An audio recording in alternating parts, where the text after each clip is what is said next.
Hello, Steve Ross, author of Alternate Reality, back with Alternate Reality channel. This one is going to be about my writing process. For those of you who are interested in writing a book, putting your story down to written word, maybe my process might help you a little bit to get started. And here we go. Check out the other videos about why I wrote the book and how I got started writing the book and what the book is about. That'll make more sense. I'm not going to go into that right now, but this is probably going to be in two parts. My process was, once I decided to write the book, I got speech recognition software, and that was helpful because I'm dyslexic. When I went into the Navy at 19, I got tested and they said I had the reading level of a 6th grader. So I got problems with writing and reading. It's not easy for me. But the good news is, if I can do it, you can do it. So I got the voice recognition software, and that was helpful because then I could just put on the headphones with the microphone and just start telling stories. And a lot of people who have read the book actually said that it was just like they were sitting there and I was telling them a story, and they like that style.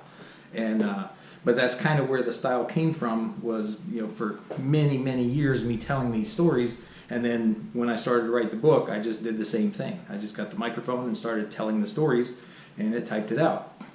Problem is, being a hillbilly and mispronunciating a lot of stuff, when I went back to read what I wrote and start editing it and adding stuff in there and all that, what happened was there was words and sentences in there that I had no idea what I wrote.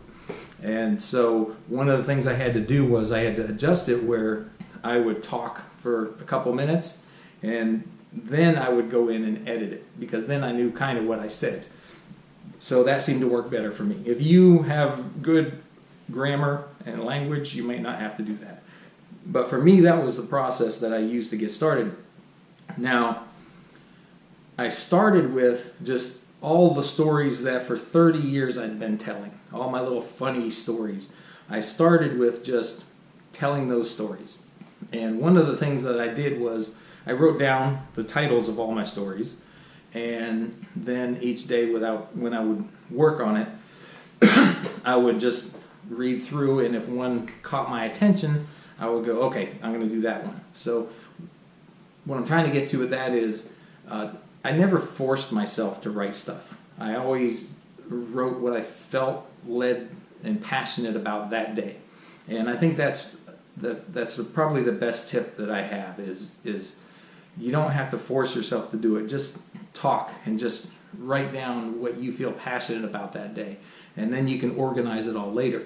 And which is what I did once I got all these stories down. And also I was doing this part-time, working as an electrician, and I was also taking courses through a Division I college part-time, so I didn't have a lot of time to spend on it. So I would spend like a half hour every other day, sometimes every day, sometimes every third day, just depends on what time I had available. But it was usually only about a half an hour each time I did it. And I would just sit down and start working on that. Now, another thing that I did was I did a lot of research on sociopaths and sociopathy, which officially isn't a word, but I'm making it a word, so it's a word now. And every once in a while I would write down stuff from my research in that as well. So this was August, was when I started, of 2015, and by October, I came up with the concept of what the end was, because one of the questions I had for myself through September and October was, how is this going to end? Because I'm a firm believer in begin with the end in mind. So the big question I had was, how is it going to end? So sometime in October, I decided how it was going to end, what was going to be my ending point for this book.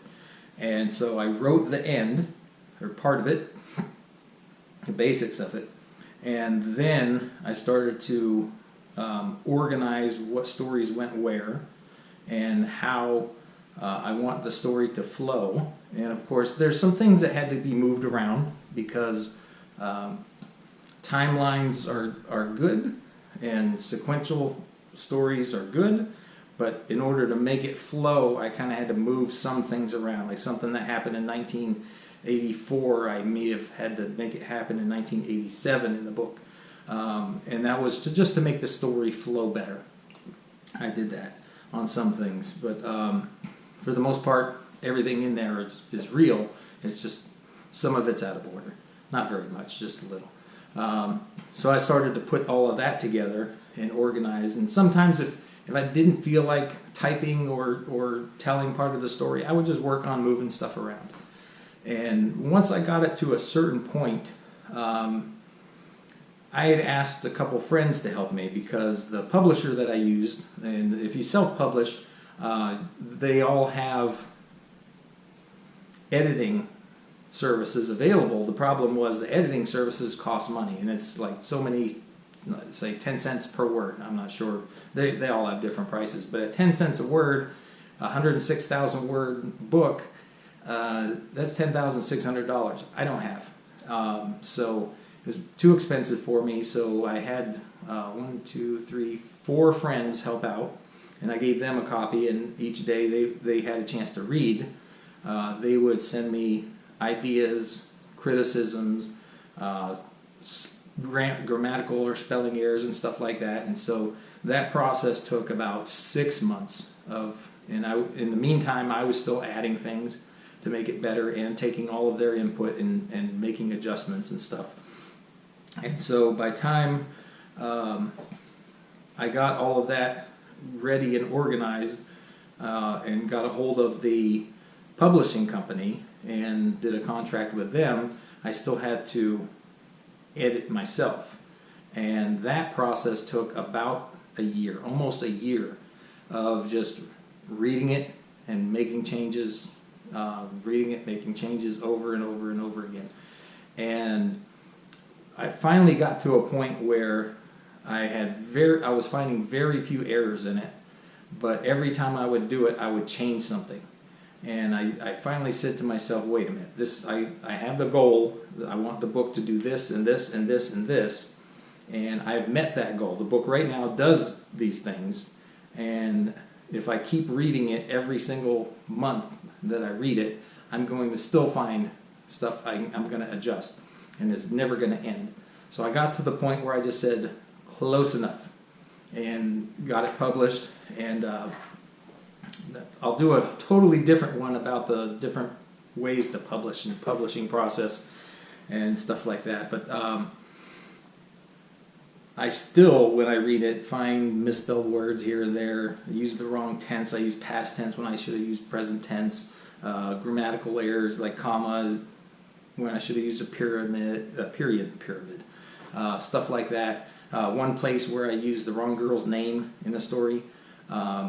Just little errors, things that don't detract from the story unless you're nitpicky, little whiny pain in the butt, but a little bit here and there, couple misspelled words, but not bad out of a 106,000 word document, but still very happy with it overall, and that was my process, and maybe your process will be different.